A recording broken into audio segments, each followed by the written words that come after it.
আসসালামু আলাইকুম, সবাইকে শুভেচ্ছা জানাচ্ছি। মাসুম মাহবুব। আজকের ভিডিওটি হবে আমার জীবনের একটি সেরা ভিডিও, এবং এই ভিডিওটি আমি করে যাব আজ থেকে 50 কিংবা 100 বছর কিংবা 200 বছর পরের দর্শকদের জন্য। যখন আমি থাকবো না, যখন আমার ঠিকানা হবে কবর, তখন এই ভিডিওগুলো দেখবেন, অনেকে বুঝবেন আমি যে কথাগুলো বলে গেছি কতটা সত্য কথা বলে গেছি। এবং আমি যখন মৃত্যুর পরে আমার সওয়াবের সকল রাস্তা বন্ধ হবে, এই ভিডিওটি কিঞ্চিত হলেও আমার সওয়াবের রাস্তা খুলে দেবে। তার মানে এই ভিডিওটি আপনাদের জন্য খুবই গুরুত্বপূর্ণ, এবং যারা আজকে এই ভিডিওটি দেখতে বসেছেন, আমি বিশ্বাস করি কারো সময় কিংবা অর্থের অপচয় হবে না, বরং আপনার ঈমানের ভেতরে শক্তি জেগে উঠবে। এবং সবার কাছে অনুরোধ করব, সর্বাধিক এই ভিডিওটি শেয়ার করবেন।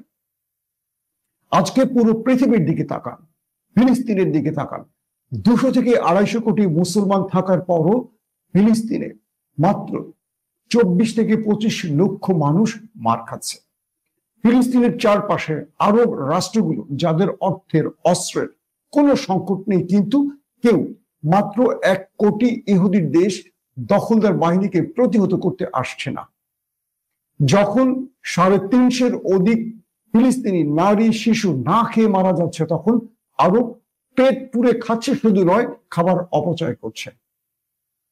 দর্শক, আজকে যখন ডক্টর জাকির নায়েকের কোট কিংবা টাই নিয়ে বিতর্ক হচ্ছে, তখন তাকে আমরা খ্রিস্টান কিংবা তাকে ইহুদি, অথবা আমরা তাকে এক কথায় কি বলবো, যে আমাদের ধর্মের বাইরে, অথবা ইহুদিদের এজেন্ট হিসেবেও বলছি।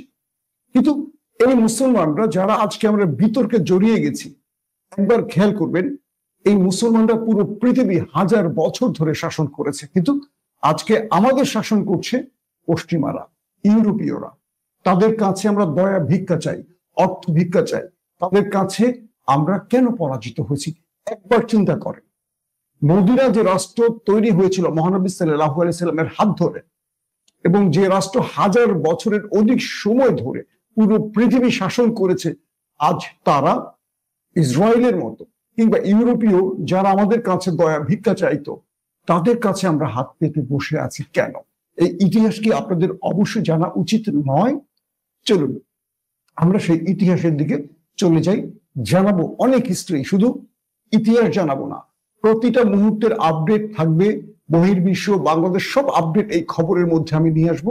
কমপ্লিট একটি এপিসোড, যেটার নাম দিয়েছি স্পেশাল ভিডিও।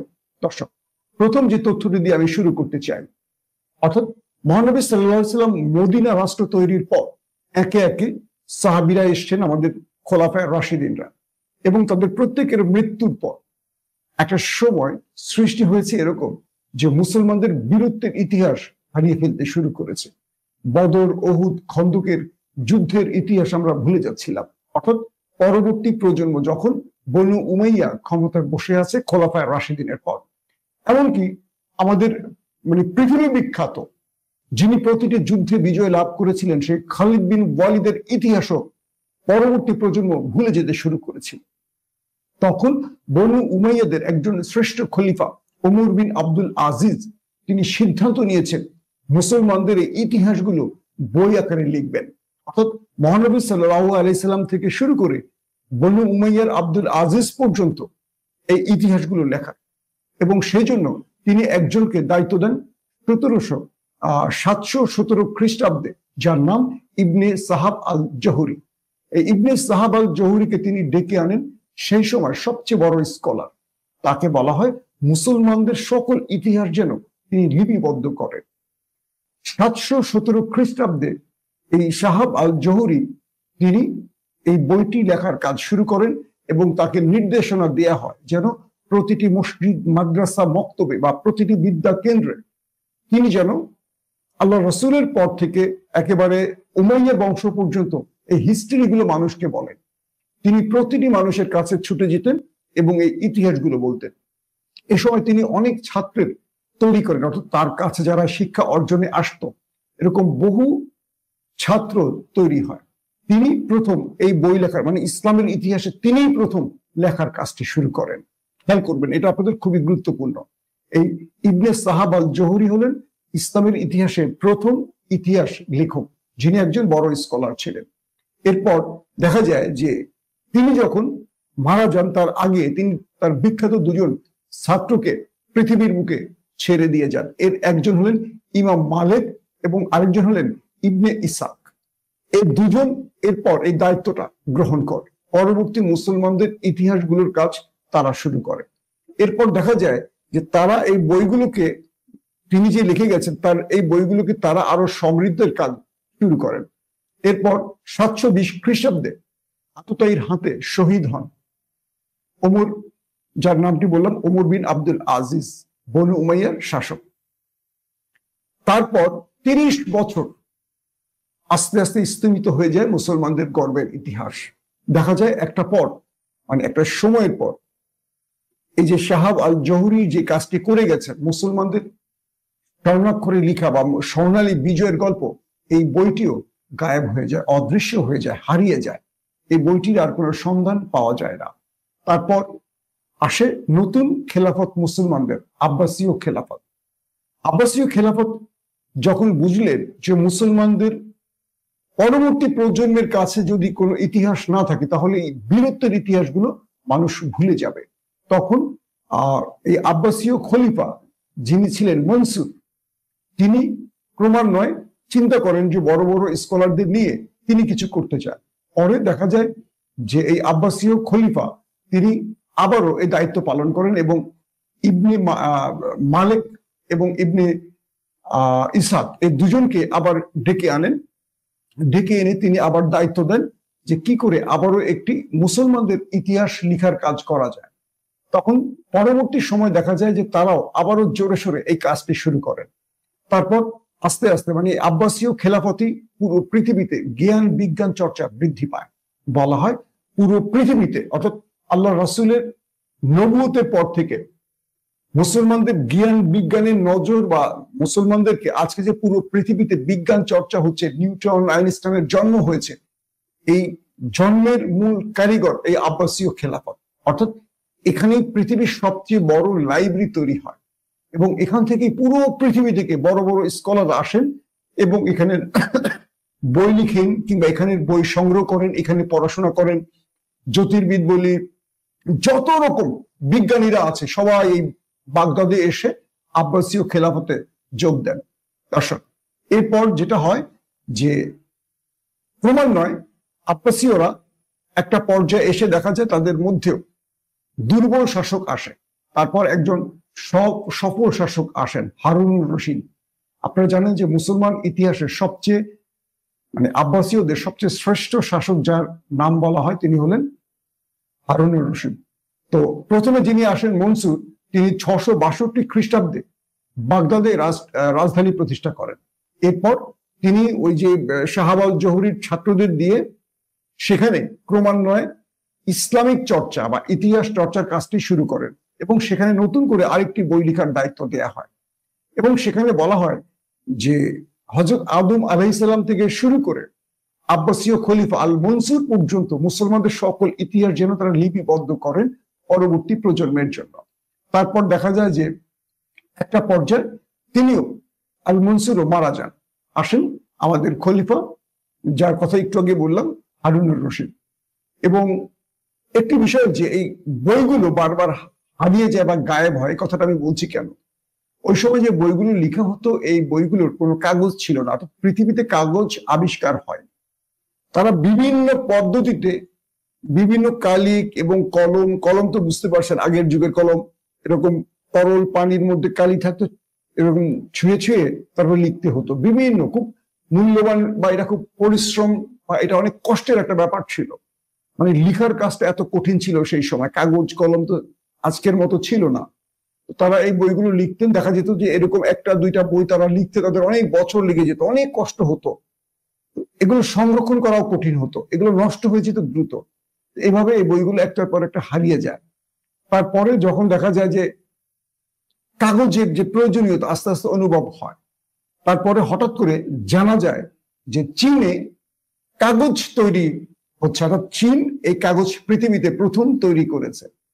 এবং এই সময় এই আব্বাসীয় খেলাফতের সাথে 751 খ্রিস্টাব্দে চীনের একটা বড় যুদ্ধ বাঁধে। তো 751-তে চীনের সাথে আব্বাসীয়দের যে যুদ্ধটা বাঁধে, এই সময় প্রচুর চীনা সেনা গ্রেফতার হয় আব্বাসীয়দের হাতে। আব্বাসীয় কিন্তু পুরো পৃথিবীতে সুপার পাওয়ার তখন। তো যাদেরকে গ্রেফতার করা হয়, চীনের যেসব ব্যক্তিকে গ্রেফতার করা হয়, তো তাদেরকে পরবর্তী আব্বাসীয় সালতানাতে ফিরিয়ে এনে তাদেরকে এই কাগজ তৈরির তাদের কাছ থেকে মুসলমানরা শিক্ষা গ্রহণ করে। এবং যেই মুসলমানদের সবচেয়ে বৃহৎ লাইব্রেরি, শুধু মুসলমানদের না পুরো পৃথিবীতে, হাউস অফ উইজডম অথবা বাইতুল হিকম, এটি হলো পৃথিবীর ইতিহাসে সবচেয়ে বড় লাইব্রেরি, যেটি বাগদাদে প্রতিষ্ঠিত হয়। এর পাশেই খলিফা হারুনুর রশিদ, আল মনসুরের পরে যিনি খলিফা হন হারুনুর রশিদ, তিনি এখানে এই কাগজ তৈরির কাজটি শুরু করেন। অর্থাৎ সেখানে প্রচুর অনেক বিশাল আকারে এই কাগজ তৈরির কারখানা সৃষ্টি করা হয়। এবং দেখা যায় যে পরবর্তীতে 786 খ্রিস্টাব্দে খলিফা হারুনুর রশিদ তিনি আস্তে আস্তে জ্ঞান বিজ্ঞানকে পুরো পৃথিবীতে ছড়িয়ে দেওয়ার কাজে আরো মনোনিবেশ করেন। এবং 794 খ্রিস্টাব্দে প্রথম, আবারও বলছি 794 খ্রিস্টাব্দে খলিফা হারুনুর রশিদ প্রথম কাগজ তৈরির প্রচলন শুরু করেন। এটি হলো মুসলমান ইতিহাসে প্রথম কাগজ তৈরির প্রচলন, 794 খ্রিস্টাব্দে আব্বাসীয় খলিফা হারুনুর রশিদ। এরপর যে বইগুলো লেখা হতো, এই বইগুলো কাগজে লেখা হতো।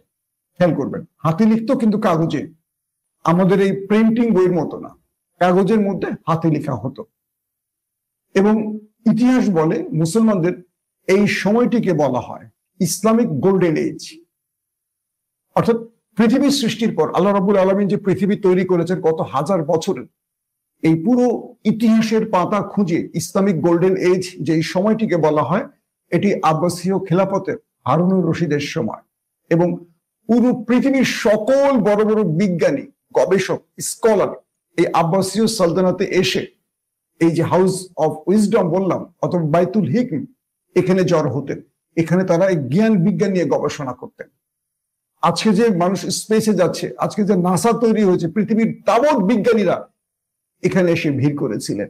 ধারাবাহিক ইতিহাসটা আমি সংক্ষিপ্ত আকারে বলি, তারপর আমার অনেক আলোচনা আছে আপনাদের জন্য।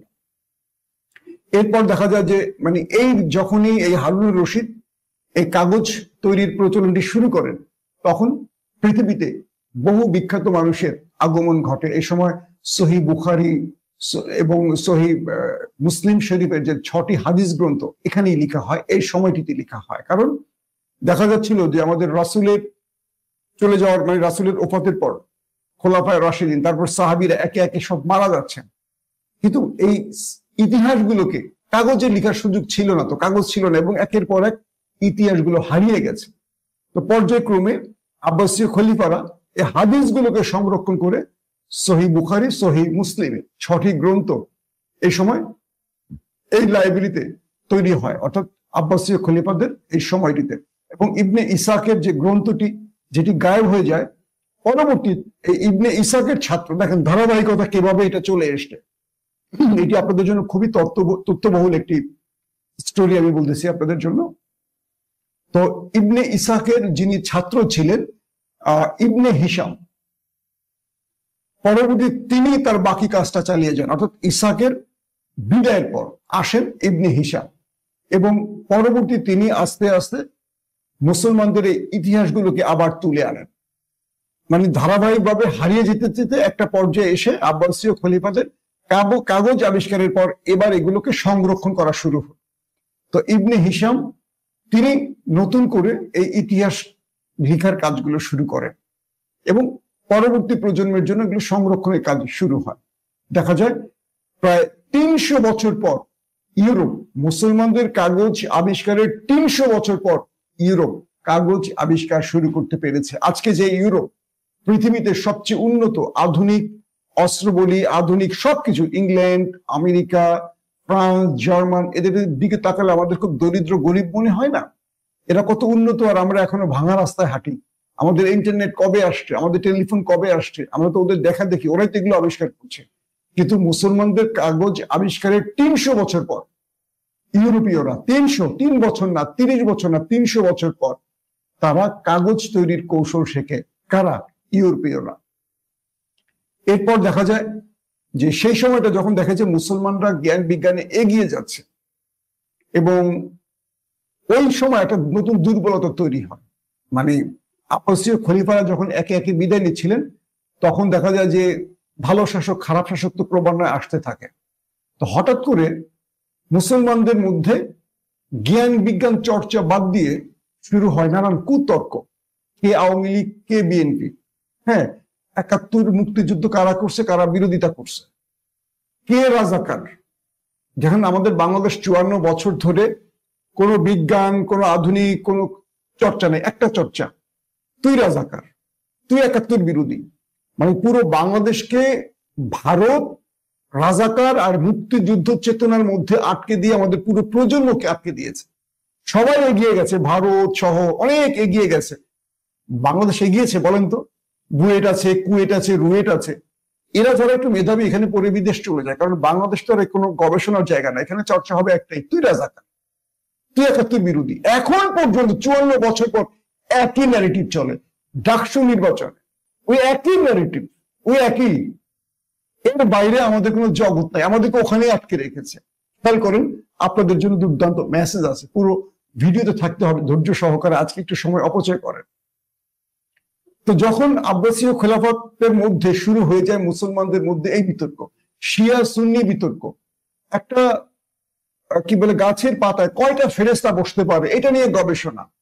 একজন নারী হাঁটতে গেলে, বোরকা মরে গেলে কয়টা গুনাহ হবে, হ্যাঁ, একজন পুরুষ জুব্বা বাদ দিয়ে যদি এরকম কোট পরে সে কি নাস্তিক, সে কি বিধর্মী হয়ে যাবে, সে কি ইহুদি নাসারা হয়ে যাবে। এই বিতর্ক শুরু হয়, বুঝতে পারছেন? আজকে আমাদের হুজুরা করে, এই বিতর্ক শুরু হয়ে গেছে। মুসলমানরা হাউস অফ উইজডম বাদ দিয়ে তারা চলে আসে একটা বিতর্কে। এই বিতর্কটা যখন শুরু হয় তখন ইউরোপীয় পোপ তিনি বুঝে গেছেন এই তো সুযোগ মুসলমানদের ভেঙে ফেলার। এত বছর ধরে আমরা পারিনি, তারা পুরো পৃথিবীর সুপার পাওয়ার মুসলমানরা কিন্তু মদিনা রাষ্ট্রের পর সুপার পাওয়ার। হযরত ওমর রাদিয়াল্লাহু তাআলা আনহু পুরো অর্ধ পৃথিবী শাসন করে গেছেন। পারস্য সাম্রাজ্য বিজয়, রোমান সাম্রাজ্য বিজয়, বাইতুল মুকাদ্দাস মানে জেরুজালেম বিজয়, সব পুরো আরাবিয়ান কান্ট্রি, অর্ধ পৃথিবী মুসলমানদের হাতে। কিন্তু ওই সময়টা মুসলমানদের হাতে সবাই ধোলাই খেত, তাদের কাছে এসে মাথা নত করতো, তাদের কাছে এসে কর ভিক্ষা দিয়ে যেত, ট্যাক্স দিয়ে যেত। তো এটা তো খ্রিস্টান বা ইহুদিরা ক্রমান্বয়ে দেখছিল, ফাঁক খুঁজছিল। এই ফাঁকটিতে যখন মুসলমানরা নিজেদের মধ্যে বিতর্কে জড়া যাচ্ছিল, শিয়া সুন্নি, পর্দা, কোট টাই প্যান্ট হাবিজাবির মধ্যে, তখনই পোপ ইউরোপীয় রাষ্ট্রগুলোকে এক করে বললো এই সুযোগ মুসলমানদের আক্রমণ করো। ব্যাস, তারা মুসলমানদেরকে সবাই সম্মিলিতভাবে আক্রমণ করার পর এই আব্বাসীয় খেলাফতকে নড়বড়ে করে ফেলে এবং জেরুজালেম, আজকের বাইতুল মুকাদ্দাস, ফিলিস্তিন তারা দখল করে।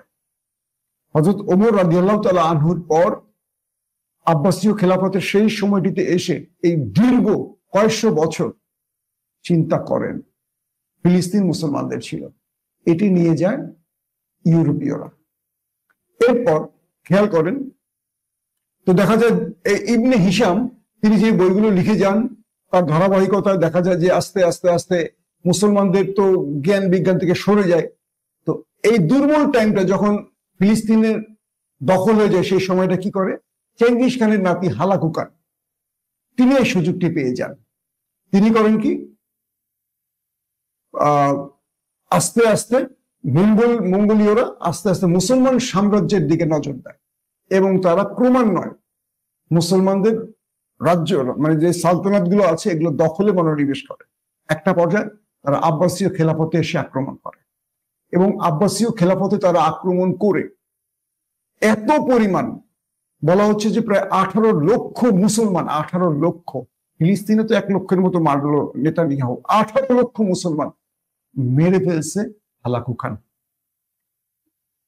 বাগদাদের যে নদীটি 1 মাস ধরে এই নদীর পানি লাল ছিল, নদীর যে রং পানি এটা তো লাল না, এটা লাল ছিল, এত মানুষ মারছে। এরপর তারা মুসলমানদের জ্ঞান বিজ্ঞানের মূল যে স্থানটি হাউস অফ উইজডম বা বাইতুল হিকম, এখানে আসে, এটি পুরোটা পুড়িয়ে দেয় এবং এটার মধ্যে এত বিশাল লাইব্রেরি, এত বই ছিল যে এই বইয়ের পাতা পুড়ে পাশের আরেকটি নদী প্রায় 7 থেকে 8 দিন বা 10 দিন পুরো নদীর পানি কালো হয়ে যায় বই পড়ায়, পুরো লাইব্রেরিটা পুড়ে ফেলে, মুসলমানদের এই জ্ঞান বিজ্ঞানকে সম্পূর্ণ পুড়িয়ে ফেলে, ইতিহাসের সবকিছু মুছে ফেলে এই হালাকু খান। দেখেন, তারপর একদম খেলাফতের শেষ লগ্নে আব্বাসীয় খেলাফত, তখনই আব্বাসীয় খেলাফতের যিনি খলিফা ছিলেন তাকে হালাকু খান হত্যা করেন। আব্বাসীয় খেলাফত শেষ, আসে মামলুক সালতানাত, এবং মামলুক সালতানাতের একজন বিখ্যাত ব্যক্তি আসেন যার নাম সালাউদ্দিন আইয়ুবী। বলা হচ্ছে যে 1099 খ্রিস্টাব্দে যখন ফিলিস্তিন ইউরোপীয়রা আক্রমণ করে, এরপর জেরুজালেম দখল করে, তারপর ওই সময়টাতে পৃথিবীর সকল মুসলিম লিডাররা ঘুমিয়েছিল। এখন যেমন ফিলিস্তিনে আক্রমণ করছে আর সমস্ত মুসলিম লিডাররা ঘুমিয়ে আছে, ঠিক সেই সময়টাও এইভাবে সকল মুসলিম লিডাররা ঘুমিয়েছিল।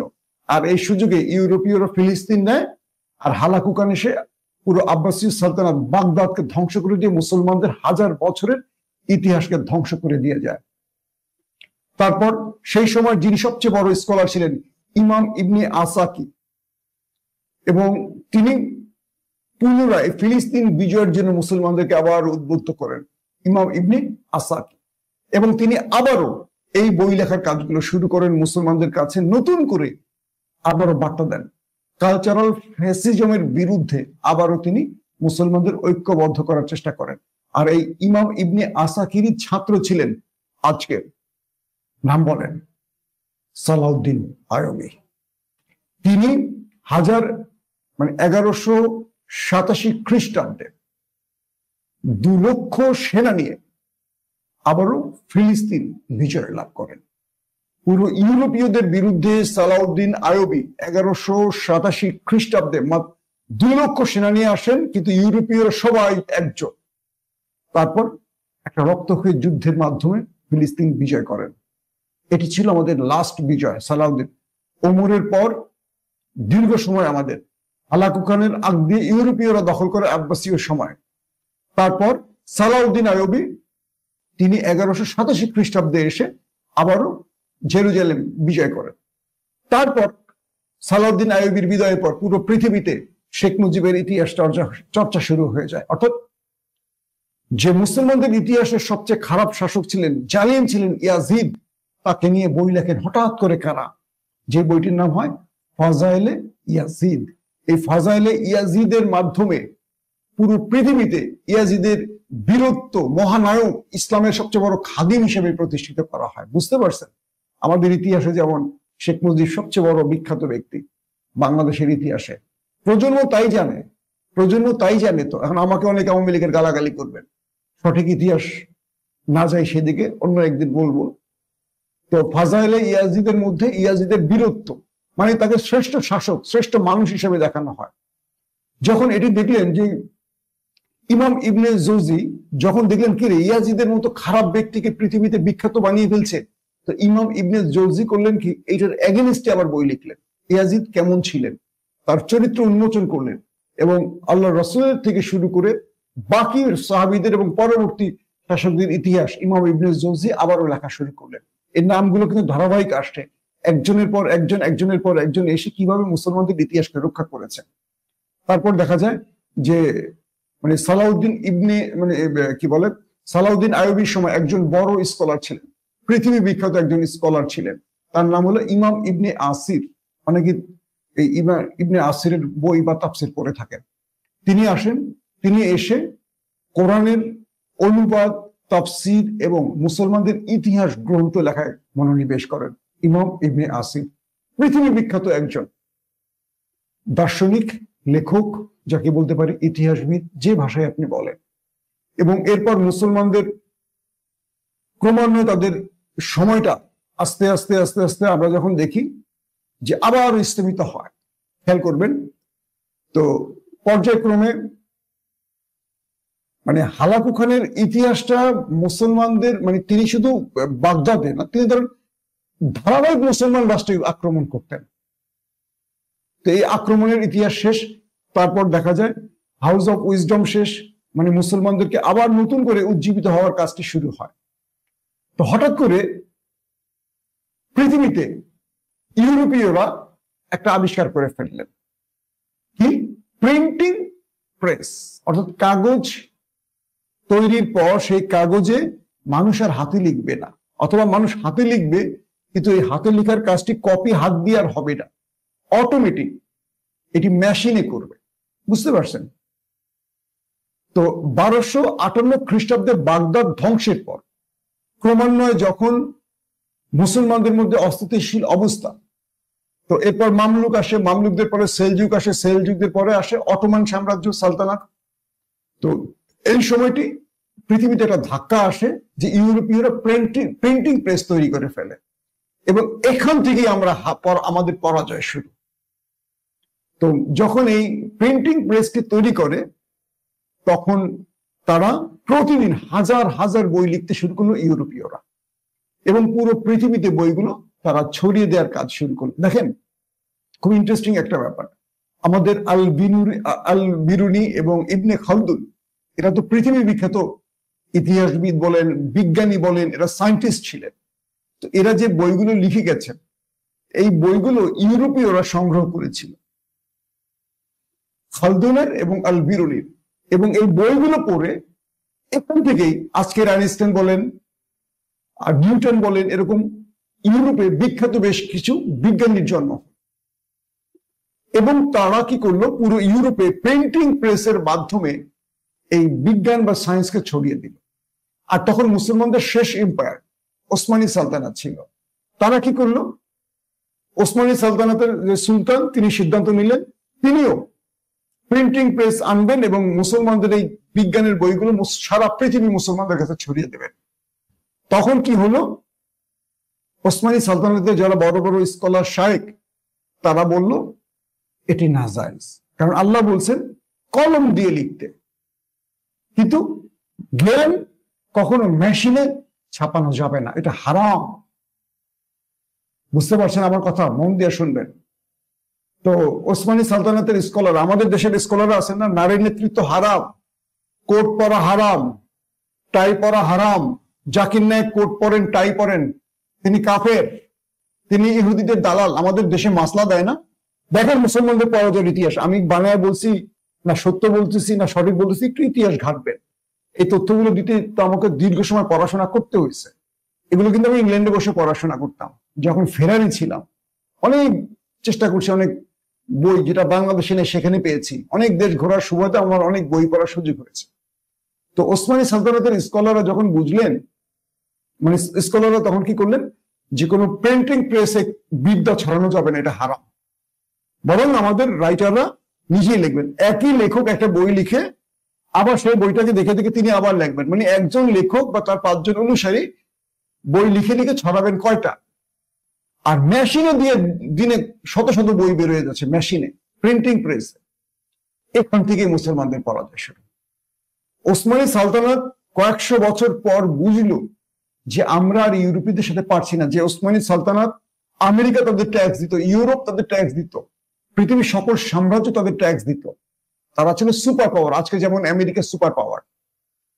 এই প্রিন্টিং প্রেস, তারপর বই লেখা, জ্ঞান ছড়িয়ে গেল পুরো ইউরোপীয়দের মধ্যে। আর মুসলমানরা ওই সময় প্রেসটাকে হারাম বলে তারা পিছিয়ে গেল। মুসলমানদের বহু জায়গায় মানে জ্ঞান পৌঁছায় নাই, তারা বরং কোরআন এবং হাদিস নিয়ে বিতর্কে পড়ে থাকতো, এটা হয়েছে, এটা হয়নি, ওটা হয়েছে, ওটা হয়নি, আল্লাহ এটা বলেছেন, আল্লাহ এখানে তারা আটকে ছিল। পর্যায়ক্রমে দেখা গেছে যে এরপর আমরা মানে মুসলমানদের যে গর্বের ইতিহাসগুলো সেগুলো হারাতে শুরু করে, ইউরোপীয়রা এগিয়ে যেতে শুরু করে। এরপর তারিখ ইবনে কাসির তিনি কোরআন এবং মুসলমানদের ইতিহাসের পুরো গ্রন্থটা তৈরি করেন। খুব ভালো করে খেয়াল করবেন, তারিখ ইবনে কাসির, এটা অনেকে হয়তো পড়েছেন আমাদের বড় বড় স্কলাররা। এরপরে মুসলমানদের বড় যে সায়েন্টিস্ট আল্লামা ইবনে খালদুন, তিনি মুসলমানদের ইতিহাসকে সমৃদ্ধ করার কাজে মনোনিবেশ করেন। তার লেখা বই পৃথিবীর সমস্ত বড় বড় অক্সফোর্ড, হার্ভার্ড, ক্যামব্রিজে পড়ানো হয়। তারিখ ইবনে, ভালো করে খেয়াল করবেন, আল্লামা ইবনে খালদুনের বই পৃথিবীর বড় বড় হার্ভার্ড, অক্সফোর্ড, ক্যামব্রিজ, যার নাম বললাম, খোঁজ নিয়ে দেখবেন পড়ানো হয়। তুরস্কে তার নামে একটা বিশ্ববিদ্যালয় পর্যন্ত আছে। 1406 সালে ইবনে খালদুনের মৃত্যু হয়। তিনি মারা যাওয়ার পর ইউরোপীয়রা এই প্রিন্টিং প্রেসটি তৈরি করেন। মানে ইবনে খালদুনের মৃত্যুর পরে আসে এই প্রিন্টিং প্রেস, এবং ইউরোপীয়রা পুরো রাতারাতি পুরো পৃথিবীতে তাদের বই ছড়িয়ে দেয়। তারপর আস্তে আস্তে ইউরোপেরা উপরে ওঠে আর মুসলমানরা নিচে নামে। এবং বলা হচ্ছে যে মুসলমানরা ওই সময় বড় বড় ইমারত করে, আর ইউরোপীয়রা বিজ্ঞান চর্চা করে তারা মহাকাশে চলে যায়। মুসলমানরা কি কি বানায়? অমুক রাজপ্রাসাদ, তাজমহল, আজমের শরীফ, অমুক প্রাসাদ, তমুক প্রাসাদ। মুসলমানরা এগুলোর মধ্যে আটকে থাকে। দেখবেন প্রতিটা মুসলমান রাজার বিশাল বিশাল প্রাসাদ থাকে। কিন্তু ইউরোপীয়রা চলে যায় কোথায়? মঙ্গলে, চাঁদে, স্পেস বানায়, নাসা বানায়। এভাবে ইবনে খালদুন আল বিরুনির বই নিয়ে ইউরোপীয় বিশ্ববিদ্যালয় স্টাডি করে, তারা হয় বিজ্ঞানী। আর আমরা টাই কোট নিয়ে বিতর্ক করে আমরা এখন হাফিজি মাদ্রাসায় বসে থাকি। আমরা এখন নিজেরা নিজেদেরকে বিতর্ক। হাফিজি মাদ্রাসাকে খারাপ অর্থে বলবেন না, হাফিজি মাদ্রাসা খুবই গুরুত্বপূর্ণ জায়গা। আল্লাহর কোরআনকে মানুষ মুখস্থ করে, এটা হচ্ছে বড় বিজ্ঞান আর কি হতে পারে। কিন্তু আমাদেরকে সীমাবদ্ধ করে ফেলে একটি গণ্ডির মধ্যে, সেটা বোঝাবার জন্য বলছি। প্রায় 300 সাল পর ইউরোপীয়রা প্রিন্টিং প্রেস তৈরির 300 সাল পর 1727 খ্রিস্টাব্দে প্রথম মুসলমানরা প্রিন্টিং প্রেস তৈরি করে। বোঝেন, 300 বছর মুসলমানদের কেটে যায় ইউরোপীয়দের পরে, 1-2 বছর না। 1727 খ্রিস্টাব্দে মুসলমানরা প্রথম প্রিন্টিং প্রেস তৈরি করে। ততদিনে ওরা আকাশে আর আমরা মাটিতে পড়ে থাকি, এবং আজও মুসলমানরা ওদের কাছে পিছিয়ে রয়েছে। দর্শক, এই স্টোরিগুলো আপনাদের কেন বললাম বলেন তো? আমাদের শত্রুরা আমাদেরকে একটা গণ্ডির মধ্যে আটকে রেখেছে। দেখেন ভালো করে, খুব মন দিয়ে শুনবেন এই কথাগুলো। বাংলাদেশে যাতে বাংলাদেশি স্ট্রং হতে না পারে, তাই কিছু ন্যারেটিভ দেয়া আছে। মুক্তির যুদ্ধের চেতনা 54 বছর ধরে একটা চেতনায় বিক্রি করছি আমরা এর থেকে বেরোতে পারি না, পারবো না। ভারত তাদের ইউটিউব, ফেসবুক, গুগলে, আইটির বা তারা এই সোশ্যাল কাজগুলোতে আমেরিকা জয় করে বসে আছে। তারা আমেরিকা দেখবেন গুগলে আপনারা অনেকে স্ট্রাইক খান। কেন? বাংলাদেশের কন্টেন্ট ক্রিয়েটররা বহুত স্ট্রাইক খায়, সেখানে কিন্তু ভারতীয়রা বসে আছে অনেক। ফেসবুক, ইউটিউবে দেখবেন ওরা, আমেরিকা আজকে সুপার পাওয়ার কেন জানেন? আমেরিকা প্রথম উপরে যায়, স্পেসে যায়। সবচেয়ে ভয়ঙ্কর যে পারমাণবিক বোমা, এটা তৈরি করে কারা? আমেরিকানরা। এবং আমেরিকানদের এই পরিকল্পনা দেয় কে? ইহুদি বিজ্ঞানী আইনস্টাইনদের মতো লোকেরা। যার হাতে সবচেয়ে ভয়ানক মরণ অস্ত্র আছে, সেই পৃথিবীর শক্তিশালী। মুসলমানরা কি নিয়ে আছে? জাকির নায়েক কোটটাই পড়েন কেন জানেন? তিনি ইহুদি খ্রিস্টানদের কাছে ধর্ম প্রচারক হিসেবে কাজ করতে চান। তিনি মোল্লাদের কাছে তো চান না, মোল্লা তো ধর্ম গ্রহণ করেই বসে আছে, তাই এই পোশাক দিয়ে ঢুকতে চান তাদের কাছে। কিন্তু আমরা তাকে টেনে পিছনে নিয়ে আসছি, কাফের বলে দিয়েছি। ওই যে বললাম ওসমানী সালতানাতে প্রিন্টিং প্রেস কি জিনিস বুঝতে পারছেন? বিজ্ঞান, জ্ঞান পুরো পৃথিবী ছড়িয়ে দিয়েছে তারা, আর আমরা এটাকে না জায়েজ বলেছি। 300 বছর পর এটা কি করে জায়েজ হলো বলেন তো? আজকে বাংলাদেশের দিকে তাকান, একজন সৎ শাসকের জন্য আমরা পাগলের মতো পথ চেয়ে থাকি। আমরা ভোটাররা চোরদের ভোট দেই। একজন নেতা হজ করতে যাবেন, ওমরা করতে যাবেন, আরেকজনের পকেটে তার থাপা দিয়ে টাকা নিয়ে যান। এই আমি ওমরা যাবো, 20 লাখ টাকা দেন, 10 লাখ টাকা দেন। তার হজ হয়, তিনি হজ করতে গেছেন এক ব্যবসায়ীর দিকে টাকা দিয়ে। আমরা বেছে বেছে 54 বছরে যাদের রাজনীতির মসনদে বসিয়েছি, প্লিজ এই ইতিহাসগুলো কেন বলেছি? কজন লোক সৎ ছিল?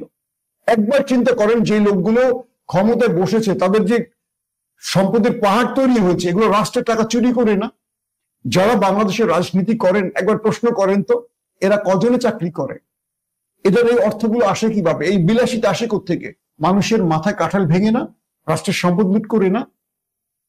তো মুসলমানদেরকে পিছিয়ে দিয়েছি আমাদের একদল মূর্খ, গণ্ডমূর্খ হুজুরেরা, যারা কোরআন এবং হাদিস পড়ে মনে করেন তারাই পৃথিবীর সবচেয়ে বড় জানতা। কিন্তু আল্লাহ মানুষকে কেন পৃথিবীতে পাঠিয়েছেন এই মর্ম আমরা বুঝি। যারা কয়েক হাজার বছর ধরে পৃথিবী শাসন করেছি, আজকে তারা পিছিয়ে পড়েছে। কেন? এই উল্টাপাল্টা মাসলার জন্য। আমাদের মধ্যে বিভাজনের সুযোগে বাইতুল মুকাদ্দাস দখল, আমাদের মধ্যে বিভাজনের সুযোগে হালাকুকার বাগদাদ ধ্বংস করে দিয়ে গেছে, মুসলমানদের জ্ঞানের মূল কারখানাকে ধ্বংস করে দিয়ে গেছে। ওরা শুধু অপেক্ষা থাকতো কখন মুসলমানরা দুর্বল হয়। আজকে দেখেন বাংলাদেশের অবস্থা, জুলাই বিপ্লবের অংশীজনরা একে অপরে বিভাজিত হয়ে গেছে। হাসিনার কাছে এস আলম ২৫০০ কোটি টাকা দিয়ে আসছে। আজকে দেখেন রিপোর্টার্স ইউনিটে মঞ্চ ৭১ নামে আওয়ামী লীগকে নতুন আদলে তৈরির কাজ শুরু হয়ে গেছে। আবার দেখেন সোশ্যাল মিডিয়ায় লতিফ সিদ্দিকীর পক্ষে একদল মুক্তিযুদ্ধ চেতনা নিয়ে পোস্ট শুরু করেছে। এগুলো সব আওয়ামী লীগের এজেন্ট, প্রেসক্রিপশন। আওয়ামী লীগকে বাংলাদেশে এস্টাবলিশ করার জন্য এই ন্যারেটিভ তারা ঢুকবে, এই ন্যারেটিভে তারা ঢুকবে। জনতার মঞ্চ, শাহবাগে কি হয়েছে, জনজাগরণ মঞ্চ, এখন হলো কি মঞ্চ ৭১। এই মঞ্চ মঞ্চ শব্দগুলো হলো দিল্লির খেলা, আর এগুলো আওয়ামী লীগ বা বামেরা খেলে। আবার দেখেন আমাদের সুশীলরা এগুলো ফেসবুকে লেখে, একজন মুক্তিযুদ্ধের উপর হাত মেনে নেওয়া যায় না। এই দেশে আলেম ওলামার উপরে হাত, প্রকাশ্যে ফাঁসি, রাস্তায় ন্যাক্কারজনক পেটানো, প্রকাশ্যে হেফাজতের আলেমদের শাহবাগে কি বলে মতিঝিলে হত্যা করা হয়েছে, অজস্র আলেমকে হত্যা করা হয়েছে, কোরআনের হাফিজকে হত্যা করা হয়েছে। একটা মানুষ কথা বলেনি। শাপলা চত্বরের দৃশ্য মনে নেই, নিজ চোখে দেখেছি। কেউ কথা বলেছে?